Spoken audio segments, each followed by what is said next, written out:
This week we are continuing our work with Aloha Properties.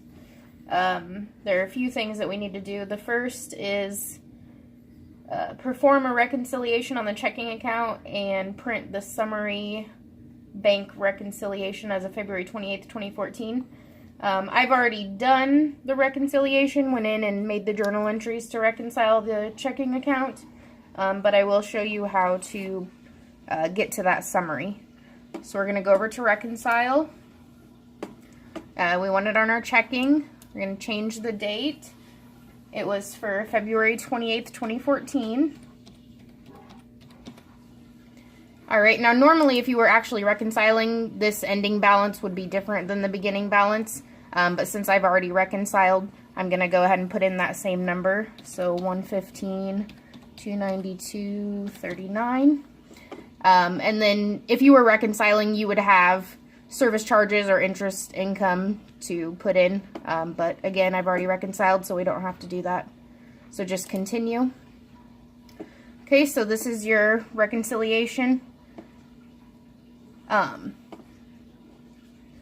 So down here, it should always say 0 next to difference. That means that it's reconciled. So we'll just go ahead and reconcile now. And then we want the summary and display. This box is always going to pop up. You can just hit OK. And there is your reconciliation summary for your checking account, 228.14. The next thing is the profit and loss standard for the month of February 2014. So we're going to go to Reports, Company and Financial, Profit and Loss Standard. Change the dates.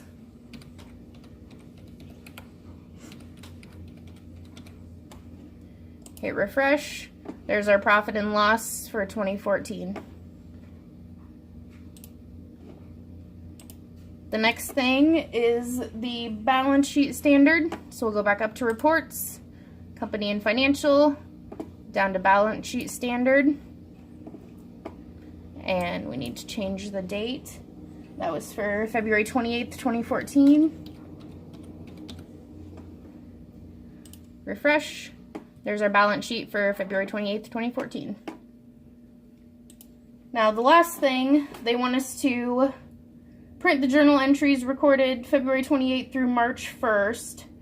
And we need to make sure that we filter the transaction type for journal items only. Alright, so we're going to go to Reports, down to Accountant and Taxes, over to Journal. That's always going to come up. Now we need to change the dates. So we're looking at February 28th, 2014 to March 1st, 2014. Refresh. Now we're not done yet. This isn't the journal items only. We need to go up to Customize Report, go over to Filters, and then down under Filter, we're going to look for Transaction Type.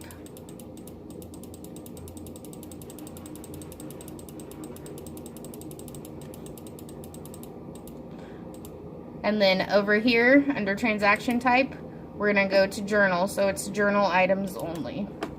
Hit OK, and now it just shows us the journal entries that we made adjusting things, like when we went back in and reversed things.